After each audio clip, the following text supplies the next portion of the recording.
مساء الخير. المقال الاسبوع ده اسمه هل نكرر خطأ السنهوري؟ السنهوري احد اهم فقهاء القانون ربما في العالم. هو كان مصري، مواليد 1895 وتوفي سنة 1971. والحقيقة ان هو عمل دساتير وقانون المدني لبلاد عربية كثيرة جدا مش مصر. السنهوري باشا كان واخد رتبة البشوية لما قامت حركة الضباط الأحرار سنة 52. كان هو رئيس مجلس الدولة. طبعا أنا بقول حركة الضباط الأحرار لأنها لما قامت ما كانتش ثورة، هي كانت انقلاب عسكري، وبعدين لما دعموا الشعب المصري أصبحت ثورة. عبد الناصر كان والضباط الأحرار خلعوا الملك فاروق من العرش وحطوا مطرحه الملك احمد فؤاد اللي هو كان طفل في الوقت ده، وبالتالي كان المفروض يبقى في مجلس وصايه. مجلس الوصايه ده كان هيبقى مهم جدا لان هو ده اللي هيتولى شؤون الحكم لغايه لما او يعني يتولى العرش لغايه لما الملك الصغير يكبر يشب عن الطوق. المفروض طبقا لدستور 23 كان مجلس الوصايه ده يقسم القسم امام البرلمان. البرلمان وقتها كان برلمان وفدي، يعني حزب الوفد هو اللي يتحكم في الأغلبية بتاعته. السنهوري باشا اللي هو رئيس مجلس الدولة كان مشهور بخصومته الشديدة للوفد، كان يخاصم الوفد سياسيا خصومة شديدة، وأرجوكم يعني ناخد بالنا من اللي حصل ده لأن اللي حصل ده مصر بتدفع ثمنه لغاية هذه اللحظة. عبد الناصر، الزعيم عبد الناصر الذي اعتبره زعيما عظيما، ولكن هو الذي أسس الحكم العسكري في مصر، ولكن هو كان زعيم عظيم طبعا بلا جدال يعني. عبد الناصر ما كانش عايز الوفد يخش جوه المعادلة السياسية بعد الثورة، لأنه يعلم أن الوفد كان قوة كبيرة جدا، القوة الوحيدة اللي تستطيع أنها تعارض الضباط وترجعهم وترجع الجيش السكنات كان حزب الوفد. فراح يستشير السنهوري باشا، قال له دلوقتي انا يعني هضطر ان اجيب البرلمان عشان مجلس الوصايه يقسم امامه. احنا بنقول بين قوسين السنهوري باشا كان لديه خصومه شديده مع الوفد. فعمل ايه؟ نتيجه لخصومته الشديده ام وجد، طبعا الراجل عبقري في القانون، فوجد مخرج قانوني لعبد الناصر وقال له لا مش المفروض تقسم امام الوفد امام البرلمان الوفدي ولا حاجه، لان نعتبر ان حركه الضباط الاحرار دي انهت النظام وبالتالي دستور 23 سقط من تلقاء ذاته. الحقيقه دي كان حل مريح جدا للرئيس عبد الناصر والضباط الاحرار، فتخلصوا من الوفد، وبعد ما تخلصوا من الوفد طالبوا الاحزاب بتطهير نفسها، ثم اصدروا قرارا بالغاء الاحزاب، ثم الغوا النظام النيابي كله. السنهوري باشا اكاد يعني اكون متاكدا انه شعر كرجل ديمقراطي بتأنيب ضمير، يعني هو كان اراد ان هو يعني يوقف او يبعد حزب الوفد الذي هو يختصم سياسيا، فاذا بالنظام الديمقراطي كله ينهار والسلطه تظل في يد السلطه او المؤسسه العسكريه الى يومنا هذا. ابتدى السنهوري باشا يحاول اصلاح الخطأ ده بان هو يتصدى للقرارات قانونيا للقرارات اللي بياخدها مجلس قيادة الثورة ويعارضها، ويطالب الجيش انه يرجع السكنات، ويطالب باستئناف الحياة النيابية. فضاق بيه ضباط الاحرار، وهذا الكلام موثق. بعتوا له مظاهرة سنة 54 مأجورة، للأسف الشديد اعتدت عليه ضربا بطريقة مهينة جدا، وضربت المستشارين بتوع مجلس الدولة، وبالعكس أرغمت مستشارين مجلس الدولة انهم يكتبوا بيان تأييد للضباط الأحرار. ثم الرئيس عبد الناصر كمان علشان يقفل هذا الباب ألغى مجلس الدولة نفسه. يعني السنهوري باشا كان يثير بعض القلاقل القانونية في مجلس الدولة، فبعتوا له ناس اعتدوا عليه بالضرب وأغلقوا مجلس الدولة، لغوه، مش عايزين مجلس الدولة. طبعا ده برضو أكرر لا يقلل من تقديري للرئيس عبد الناصر، زعيم وطني عظيم جدا، ولكنه للأسف هو أسس للحكم العسكري في مصر. طيب الواقعة دي نستفيد منها؟ أنا رأيي نستفيد منها. نستفيد منها إيه؟ نستفيد منها اللي بيحصل دلوقتي. ليه؟ إيه الدرس؟ الدرس إن أنت لما خصومتك السياسية مع بعض الناس تعميك عن رؤيه الحقيقه، فانت الحقيقه بتبقى ليك حتى بنيه، يعني بنيه يعني السنهوري باشا كان نيته وطنيه عظيمه، ولكن خصومته السياسيه خليته ياخد موقف ادى لانهيار النظام الديمقراطي كله. احنا في نفس الموقف. ليه؟ لانه المشهد في مصر تستطيع قراءته بطريقتين. تستطيع قراءته بانه احنا عندنا مؤسسه عسكريه تحكم مصر فعليا من سنه 54، من ساعه حكايه السنهوري باشا اللي انا بحكيها دي حتى الان الحكم في مصر المؤسسه العسكريه. ومحدش يقول لي زي النهارده في اخ كاتب في الاهرام انه لا حسني مبارك ما كانش حكم عسكري لانه هو كان بيحكم وهو يعني ما معناه لابس هدوم مدني. طبعا هذا الكلام ساذج، يعني لا يمكن ان احنا نرد عليه. الحكم في مصر حكم عسكري منذ 60 عاما. بمعنى ايه؟ ايه معنى الحكم العسكري هنا؟ مش بالضروره انه يجي يعني كتيبه عسكريه هي تقعد في مجلس الشعب. الحكم العسكري يستند الى القوه الفعليه، يقولوا عليها باللاتيني ديفاكتو فورس، يعني القوه الفعليه. يعني يعني انت عايز تكسب انتخابات، اعمل انتخابات زي ما انت عايز. هناك قوه فعليه هي التي تقرر، وهي المؤسسه العسكريه.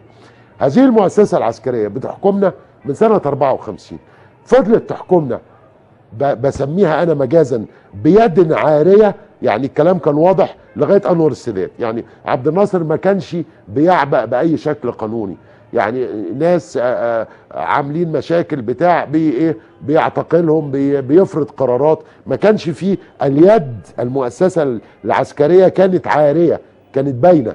من اول انور السادات نتيجه لتغير الظروف الدوليه ابتدت المؤسسه العسكريه او يد المؤسسه العسكريه ترتدي قفازا.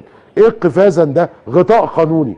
يعني ما يحدث حتى الان هو ان هناك اراده سياسيه للمؤسسه العسكريه او لمن يحكم باسمها في رئاسه الجمهوريه. حسني مبارك لم يكن يحكم باسم الشعب المصري، وكان يعلم انه ليس منتخبا، هو كان يحكم بقوه الفعل. بقوه الفعل يعني ايه؟ يعني بقوه الدبابه، يعني بقوه ان هناك مؤسسه عسكريه تساند هذا الرجل. والدليل على هذا انه اول ما المؤسسه العسكريه امتنعت عن مساندته سقط، وبالتالي بقى عندنا مؤسسة عسكرية لا زالت تحكم حتى الآن. لأول مرة بيجي لنا رئيس مدني منتخب. رئيس محمد مرسي ده أول رئيس مدني منتخب في تاريخ مصر. ليه؟ لأن مصر لغاية سنة 54 كانت جمهورية، كانت ملكية، ما كانش فيه رئيس جمهورية. لما بقت جمهورية حكمها العسكريون بقوة المؤسسة العسكرية. حكمها محمد نجيب، وبعدين جمال عبد الناصر، وبعدين انور السادات، وبعدين حسني مبارك. اول مرة يجي لنا رئيس منتخب مدني هو محمد مرسي. بس في مشكلة، ايه هي؟ ان هذا الرئيس ينتمي للاخوان المسلمين، اللي انا طبعا لا احتاج ان انا اقول للمشاهد الكريم ان انا يعني درجة خلافي مع التيار الاسلامي السياسي سواء كان اخوان او سلفيين، خلاف في الافكار كبير جدا جدا جدا. علاقتنا لم تكن على ما يرام اطلاقا، وهذا البرنامج يشهد نقد يعني قاسي لافكار الاخوان المسلمين وسياساتهم الانتهازيه وبرضه تطرف بعض افكار السلفيين والى ذلك. انما في واقع الامر هناك رئيس منتخب. يعني اذا كنا بنتكلم عن الديمقراطيه، الديمقراطيه معناها السياده للشعب. يعني ايه السياده للشعب؟ يعني ده رئيس منتخب. طالما رئيس منتخب يبقى له كل الاحترام. طب المشكله في ايه بقى؟ ان هذا الرئيس منتخب يواجه نظام مبارك كما هو. مجلس العسكري غير مشكور، غير مشكور. وهنا برضو افرق للمره الالف بين القوات المسلحه والمجلس العسكري. الجيش المصري ده، الجيش ده يعني هو جيش الشعب المصري، هو ليس جيش المجلس العسكري، هو جيش الشعب المصري. كل بيت في مصر في عضو في الجيش المصري. انا خالي كان لواء في القوات المسلحه وافخر بذلك. كل بيت في مصر فيه. فما ينفعش ان انت بعض الناس لما نوجه نقد سياسي للمجلس العسكري يقول لك انت بتنتقد الجيش. لا، لن يعلمنا احد حب الجيش المصري ولا اعتزازنا بالجيش المصري، لانه بتاعنا، لا هو بتاع المجلس العسكري ولا بتاع لواء من اللواءات ولا بتاع اي حد، ده بتاع الشعب المصري. المجلس العسكري عمل ايه بقى كإدارة سياسية؟ حافظ على نظام مبارك كاملا خلال 16 شهر.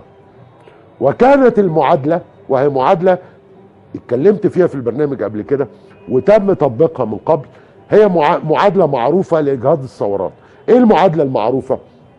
بتعتمد على المعادلة الآتية: الشعب صار ضد ظروف معينة، ظروف سيئة، لو انا حطيت الشعب ده في ظروف أسوأ من اللي صار ضدها بكتير، وفي لحظة من اللحظات طلعت حد من النظام القديم، الناس هتتعلق فيه.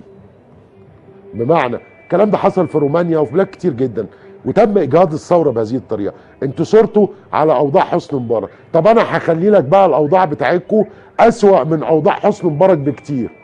انفلات امني ومساجين في الشوارع، ولا في بنزين، والاسعار تضاعفت، لدرجه ان الناس تحس ان احنا يا ريتنا نعيش ايام حسني مبارك. يطلع لهم البطل المنقذ.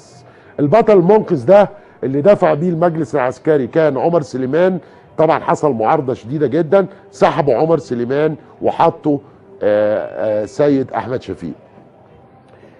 طبعا حصل انه ناس كتيره جدا رفضت، مش من الاخوان، ناس مصريين عاديين 8 مليون مصري زائد ال5 مليون بتوع الاخوان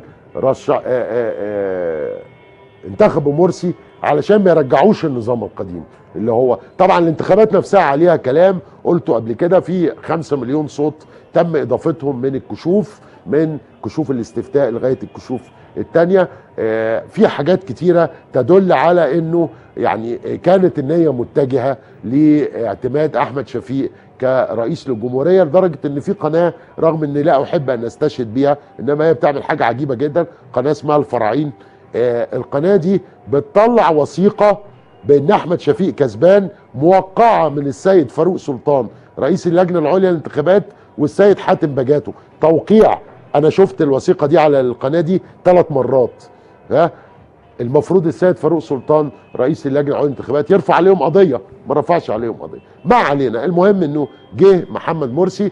اصبح دلوقتي المشهد في مصر تستطيع ان تقراه بطريقتين: طريقه انه رئيس منتخب امام مؤسسه عسكريه بتحكم مصر منذ 60 عاما وبالتالي بيحاول ينتزع صلاحياته، او قراءة اخرى ان هذا الرئيس من الاخوان المسلمين، وان هناك مخطط للاخوان المسلمين للاستيلاء على الدولة، وانه مكتب الارشاد بيحكم مصر، والى يعني الى اخر هذا الكلام. انا الحقيقة من انصار القراءة الاولى، وان كنت طبعا لا اعفي الاخوان المسلمين من سلوكهم الانتهازي مع المجلس العسكري الذي ادى بنا الى هذه الورطة، لانهم تحالفوا مع المجلس العسكري قبل كده. ولكن مجلس الشعب رغم عيوب انتخابه، انما هو سلطة منتخبة. محمد مرسي هو رئيس مصر المنتخب لأول مرة، وبالتالي لما انا بحاول او بساند محمد مرسي في انه ينتزع صلاحياته من المجلس العسكري، انا لا بعمل كده عشان محمد مرسي ولا بعمل كده علشان الاخوان المسلمين، انا بعمل كده عشان الثورة وعشان مصر. اذا كنا عايزين جوهر هذه الثورة المصرية هو انتزاع السلطة من المؤسسة العسكرية التي حكمت مصر 60 عاما، فأوصلتنا إلى يعني هذا الحضيض اللي مصر فيه في كل المجالات. طبعا هنا مؤسسة عسكرية المفروض انها تتفرغ لواجبها المقدس في حماية الوطن، انما المفروض ملهاش علاقة لا بالحكم ولا بالسياسة. جوهر الثورة المصرية هو ان ننتزع هذه السلطة من العسكر واديها للشعب المصري صاحبها الاصيل. يبقى لما محمد مرسي يعمل اي اتجاه في هذا الموضوع، انا ارى واجبي ان اسانده. طيب ايه اللي حصل؟ طبعا اللي تابعتوه حضراتكم موضوع انقسم فيه القانونيون، وقصه طويله عريضه. الراجل يعني باختصار اقول الراي اللي انا مقتنع بيه، وهو نفس راي الاستاذ الكبير الدكتور ثروت البدوي احد فقهاء الكبار للقانون الدستوري، والمستشار زكريا عبد العزيز، والمستشار محمود الخضيري، وكثيرين، يعني الدكتور استاذ قانون الدكتور محمد محسوب، وكثيرين. في طبعا اسماء برضو على الجانب الاخر كبيره للامانه، بس انا بقول الراي اللي مقتنع بيه. محمد مرسي لم يلغي حكم المحكمه الدستوريه العليا، ولكنه الغى قرار وزير الدفاع او رئيس المجلس الاعلى للقوات المسلحه باعتباره مرؤوسا له. خلي بالكم، يعني باعتبار انا رئيس الجمهوريه وانت مرؤوس ليا، يعني المفروض انه المشير طنطاوي طبقا لكل دساتير العالم مرؤوس لرئيس الجمهوريه، فهو الغى القرار بتاعه هيحل مجلس الشعب زي ما شفنا. الكتاتني ابتدى فعلا اجراءات حل مجلس الشعب. طبعا هذا الكلام حصلت مكنه دوشه جامده جدا ومكنه اعلاميه وتهويل وبتاع، هو ده اللي انا مقتنع بيه في واقع الامر. ولكن المحكمه الدستوريه العليا طبعا امبارح رفضت القرار. انا طبعا عايز اقول انه القضاة في مصر مستقلون او معظمهم، ولكن النظام القضائي غير مستقل. وكان في معركة كبيرة جدا اسمها معركة استقلال القضاء، انا ساندت القضاة الاستقلال فيها. القضاة تابعين لوزير العدل، التفتيش القضائي تابع لوزير العدل. المحكمة الدستورية العليا دي عملها عبد الناصر سنة 69 بعد مذبحة القضاء. وفي اتجاه او في رأي ان هذه المحكمة محكمة تؤدي دورا سياسيا. ده رأي اساتذة القانون كتير، مش رأيي انا، وانا بحترم المحكمة جدا. المحكمة الدستورية العليا عايز ادي لسيادتكم مثل بسيط جدا. المحكمة الدستورية العليا ابطلت مجلس الشعب، والمفروض انها بتبطل وملهاش دعوه بعد كده، يعني هي بتقول القانون ده دستوري او غير دستوري. بعض القوانين موجوده في المحكمه الدستوريه العليا بقالها سنوات لم يبت فيها. طيب ابطلت مجلس الشعب، وبعدين قالت ايه؟ قالت مش من حق الرئيس مرسي انه يعمل استفتاء على مجلس الشعب للناخبين اذا كانوا عايزينه ولا مش عايزينه.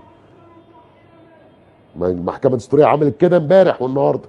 طيب المحكمة الدستورية نفسها سنة 90، الكلام ده منشور في جريدة المصري اليوم النهارده، سنة 90 المحكمة الدستورية العليا أبطلت مجلس الشعب، فقعد حسني مبارك 5 أشهر متجاهل حكم المحكمة الدستورية العليا. يعني قال لك مش مهم. المحكمة الدستورية العليا ساعتها بقى لا اجتمعت ولا عملت مؤتمر صحفي ولا طلعت بيان وقالت لا يمكن، مش كده وبس. بعد 4 أشهر من حكم المحكمة الدستورية العليا ومجلس الشعب شغال ولا كأن في حكم، راح حسني مبارك دعا الاستفتاء على مجلس الشعب. فبعض الناس قدموا اعتراض للمحكمة الدستورية العليا، بيقولوا لها سنة 90 ازاي يا محكمة دستورية تحلي مجلس الشعب سنة 90 ويفضل حسني مبارك مخلي مجلس الشعب ويعمل كمان استفتاء. قامت المحكمة الدستورية العليا قالت ايه؟ الكلام ده موجود في المصري يوم النهارده. قالت ايه؟ قالت قرارات رئيس الجمهورية، خلي بالكم، قرارات رئيس الجمهورية من اعمال السيادة لا تخضع لرقابة المحكمة الدستورية العليا. يعني احنا عندنا نفس الموقف، حل مجلس الشعب سنة 2012 وحل مجلس الشعب سنة 90. 2012 الراجل ما قالش مش هيحله، الراجل قال مش المشير اللي يحله، انا اللي هحله، وقال ان هنبتدي نحله بعد الدستور، وادى مهله وعمل كل حاجه. الكلام ده بيتكلم على 60 يوم. المحكمه الدستوريه غضبت جدا وعملت مؤتمر وعملت قضيه وقالت، والنهارده قالت مش من حقه يعمل استفتاء. نفس الموقف سنه 90 حسني مبارك تجاهل المحكمه الدستوريه العليا وعمل استفتاء، ولما الناس قدمت شكوى المحكمة الدستورية العليا، المحكمة الدستورية العليا قالت ده رئيس الجمهورية ودي من أعمال السيادة ولا تخضع لرقابة القضاء أعمال السيادة. طيب أنا بقول لحضراتكم أدي المحكمة أهي، وأدي نفس الموقف ونفس القرار، بس الفرق إن سنة 90 كان رئيس الجمهورية حسني مبارك، وإن النهاردة رئيس الجمهورية محمد مرسي. استنتاج بقى المشهد ده انا بتركه لحضراتكم. طيب ايه الوضع؟